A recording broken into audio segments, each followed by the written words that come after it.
yang berjudul Manajemen Strategi tentang Stakeholder dan Stockholder. Terima kasih. Perkenalkan, nama saya Wulan Laurencia Silaban. Saya dari pemateri pertama ingin menjelaskan dasar dan sifat manajemen strategi yang berhubungan ke stakeholder dan stockholder. Yang pertama itu stakeholder. Stakeholder adalah individu atau kelompok yang memiliki kepentingan atau terpengaruh oleh aktivitas perusahaan. Mereka bisa berasal dari dalam atau luar perusahaan. Stakeholder melibatkan berbagai pihak yang memiliki hubungan langsung maupun tidak langsung dengan operasional perusahaan.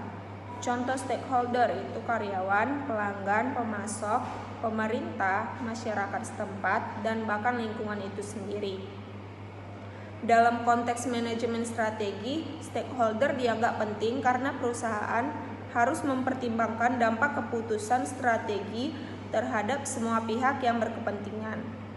Dalam isu etika dan tanggung jawab sosial, perhatian terhadap stakeholder berarti perusahaan harus bertindak dengan mempertimbangkan kesejahteraan seluruh pihak yang terlibat seperti karyawan, komunitas lokal, atau ilmu alam, bukan hanya berfokus pada keuntungan finansial.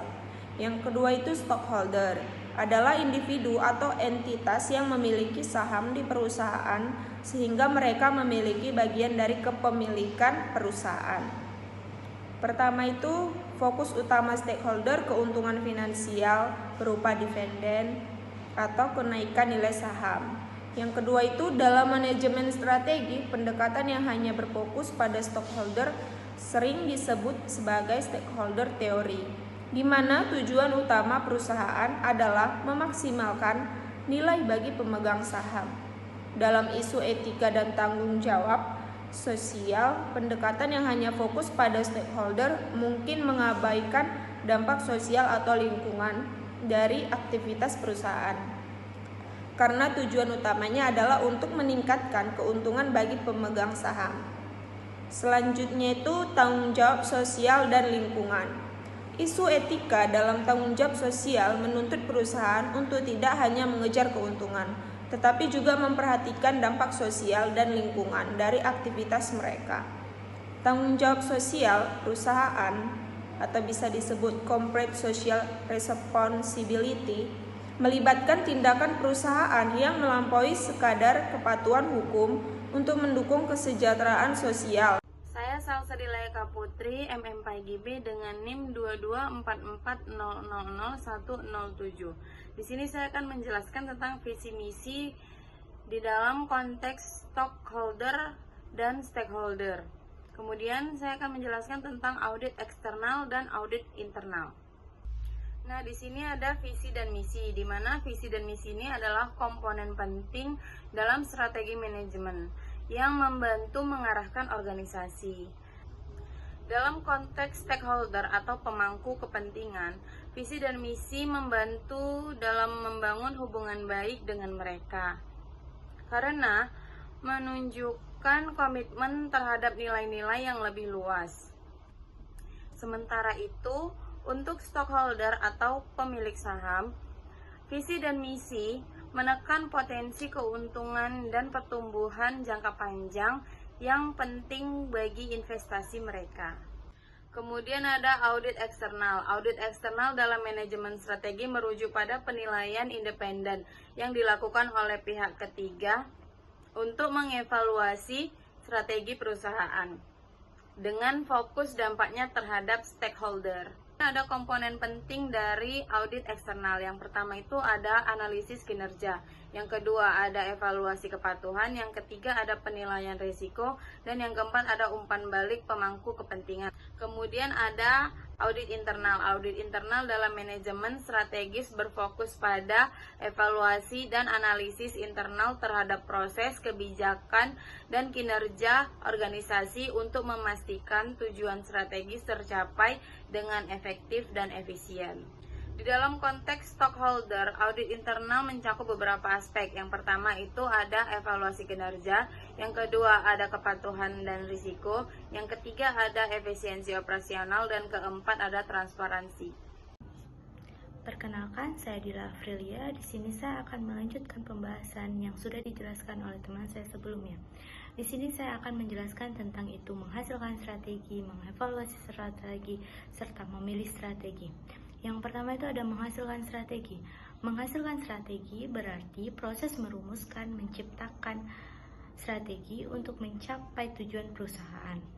Ini melibatkan analisis lingkungan, internal, dan eksternal perusahaan, serta mempertimbangkan berbagai faktor yang mempengaruhi bisnis. Peran stakeholder di sini dalam merumuskan strategi, perusahaan harus memperhatikan kebutuhan dan harapan para stakeholder. Misalnya itu ya karyawan, pelanggan, komunitas, dan pemerintah. Peran Stockholder biasanya fokus pada strategi yang dapat menghasilkan nilai perusahaan, seperti strategi untuk meningkatkan profitabilitas, efisiensi, dan ekspansi pasar yang menghasilkan pertumbuhan keuntungan. Ada juga mengevaluasi strategi. Mengevaluasi strategi melibatkan analisis hasil dari strategi yang dihasilkan, termasuk apakah strategi tersebut efektif dalam mencapai tujuan yang telah ditetapkan. Evaluasi ini juga melihat dampak strategi terhadap seluruh aspek bisnis, termasuk kepuasan stakeholder dan keuntungan stockholder. Peran stakeholder di sini, pada tahap ini perusahaan mengevaluasi bagaimana strategi tersebut mempengaruhi berbagai kelompok stakeholder. Misalnya, apakah karyawan merasa lebih terlibat, apakah pelanggan puas dengan produk atau layanan baru, dan apakah strategi tersebut berdampak positif pada komunitas atau lingkungan. Peran stockholder di sini, stockholder akan mengevaluasi strategi berdasarkan kinerja keuangan perusahaan. Jika strategi tersebut meningkatkan harga saham dan atau profitabilitas, maka stockholder akan cenderung puas.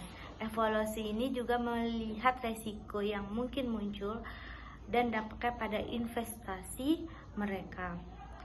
Ada juga memilih strategi. Memilih strategi adalah proses pengambilan keputusan untuk menerapkan strategi yang tertentu dari berbagai opsi yang tersedia. Kepuasan ini diambil berdasarkan hasil evaluasi strategi dan bagaimana strategi tersebut selaras dengan tujuan perusahaan. Peran stakeholder mempengaruhi keputusan strategi dengan mengekspresikan kebutuhan dan ekspektasi mereka. Misalnya, jika suatu strategi menguntungkan perusahaan tetapi merugikan komunitas lokal, perusahaan mungkin perlu mencari alternatif strategi yang lebih berimbang. Peran stockholder di sini, stockholder sering terlibat dalam pemilihan strategi melalui hak suara, terutama untuk keputusan besar seperti manajer atau akuisisi.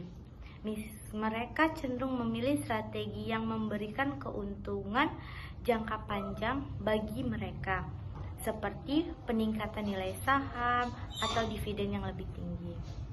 Penjelasan selanjutnya akan dijelaskan oleh teman saya. Saya Tia Nuraini, saya akan melanjutkan materi berikutnya dari materi yang sebelumnya, yaitu tentang tujuan jangka panjang dari stakeholder dan stockholder. Tujuan jangka panjang dari stakeholder yang pertama itu adalah pertumbuhan keuangan, yaitu dengan cara meningkatkan pendapatan secara berkelanjutan. Yang kedua itu adalah pengembangan produk, dengan meluncurkan produk baru atau layanan yang inovatif. Yang ketiga ada ekspansi pasar, yaitu memperluas jangkauan pasar. Yang keempat, ada keberlanjutan bisnis yang ramah lingkungan. Yang kelima, ada inovasi teknologi untuk meningkatkan efisiensi dari operasional. Selanjutnya, ada tujuan jangka panjang dari stockholder. Yang pertama itu adalah pertumbuhan keuangan untuk menguatkan nilai perusahaan dan harga saham. Yang kedua, ada dividen yang stabil, agar menarik atau mempertahankan investor. Yang ketiga, ada pengelolaan risiko yang efektif untuk melindungi nilai saham. Yang keempat, ada ekspansi pasar, yaitu untuk meningkatkan pangsa pasar. Yang kelima ada keunggulan kompetitif melalui inovasi dan efisiensi operasional. Selanjutnya, ada alternatif strategi dari stakeholder dan stockholder.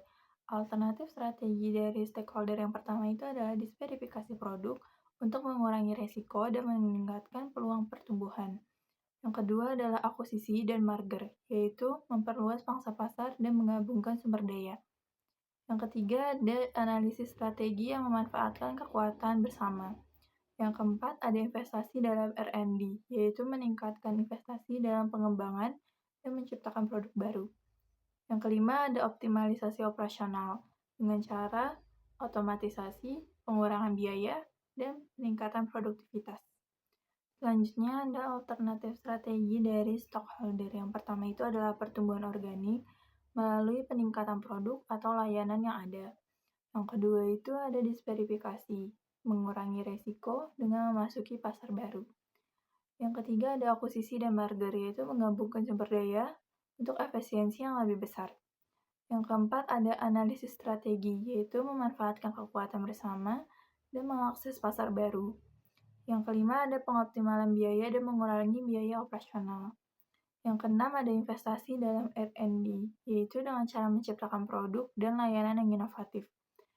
Yang ketujuh ada peningkatan tata kelola perusahaan untuk membangun kepercayaan dari investor. Yang kedelapan ada pengelolaan risiko yang dapat mempengaruhi nilai saham. Saya Mutiara Amelia, di sini saya akan menjelaskan tentang implementasi strategi isu atau isu manajemen. Dalam proses manajemen, stakeholder atau stockholder adalah proses yang dirancang untuk menganalisis, mengelola, dan menyelesaikan isu. Adapun beberapa langkah dalam implementasi strategi isu dalam manajemen. Yang pertama itu ada identifikasi pemangku kepentingan. Dalam langkah ini, semua pemangku kepentingan harus relevan. Yang kedua itu ada analisis isu. Dalam langkah ini adalah mengidentifikasi dan menganalisis isu tersebut. Yang ketiga adalah pengembangan strategi. Berdasarkan analisis isu, pengembangan strategi itu harus efektif. Yang keempat ada komunikasi dan keterlibatan. Komunikasi adalah kunci dalam implementasi strategi isu. Yang kelima adalah monitoring dan evaluasi. Setelah strategi implementasikan, penting untuk memonitoring dan mengevaluasi efektivitasnya. Dengan mengimplementasi strategi tersebut dapat kita ambil dengan strategi tersebut dapat mengimplementasikan strategi isu yang efektif. Perkenalkan, saya Rizky Anelia Putri. Di sini saya akan melanjutkan pembahasan yang sudah dijelaskan teman saya sebelumnya. Di sini saya akan membawakan tentang implementasi strategi dalam konteks manajemen stakeholder dan stockholder, melibatkan pengembangan dan pelaksanaan strategi yang dirancang untuk memenuhi kebutuhan dan kepentingan perusahaan. Penjelasan singkat tentang implementasi strategi dalam beberapa area, yaitu yang pertama ada pemasaran atau marketing, yang kedua ada keuangan dan akuntansi atau fin atau accounting, dan yang ketiga ada R&D atau penelitian dan pengembangan. Nah, yang pertama itu ada pemasaran atau marketing, bertujuan untuk memprom produk atau jasa perusahaan dan meningkatkan perusahaan. Yang kedua ada keuangan dan akuntansi atau fin atau accounting, itu bertujuan untuk mengelola untuk sumber daya keuangan perusahaan dan memastikan transaksi keuangan dilakukan dengan transparan dan akurat. Nah, yang ketiga itu ada R&D, penelitian dan pengembangan, bertujuan untuk mendorong inovasi dan pengembangan produk atau jasa teknologi baru. Dengan mengimplementasikan strategi ini, perusahaan dapat membangun hubungan yang lebih kuat dan pemangku kepentingan, meningkatkan kerja keuangan, dan memperkuat posisi kompetitif di pasar. Terima kasih. Baik, perkenalkan saya Anjani Fadila. Di sini saya akan melanjutkan penjelasan dari teman saya sebelumnya, yaitu mengenai mengukur dan mengevaluasi kinerja manajemen strategi pada stockholder dan stakeholder. Nah, pada peran stockholder atau pemegang saham, mereka biasanya lebih fokus pada aspek keuangan perusahaan, seperti laba, dividen, dan harga saham. Untuk mereka, kinerja manajemen strategi diukur dari seberapa baik perusahaan dapat memberikan pengembalian investasi. Jadi, evaluasi kinerja dari perspektif ini akan lebih menekankan pada data keuangan dan pencapaian target yang terkait dengan profitabilitas. Nah, di sisi lain, stakeholder memiliki fokus yang lebih luas. Mereka tidak hanya memperhatikan keuntungan finansial, tetapi juga dampak perusahaan terhadap lingkungan, masyarakat, dan karyawan. Evaluasi kinerja dari perspektif ini mencakup pada faktor-faktor seperti kepuasan karyawan, tanggung jawab sosial perusahaan, dan keberlanjutan lingkungan. Ini berarti pendekatan untuk mengevaluasi kinerja strategi harus mempertimbangkan masukan dan dampak terhadap semua pihak yang terlibat. Baik, segitu saja penjelasan saya. Terima kasih. Assalamualaikum warahmatullahi wabarakatuh. Sekian dari hasil video kami. Jika ada salah kata dan ucapan, kami minta maaf. Semoga bermanfaat. Wassalamualaikum.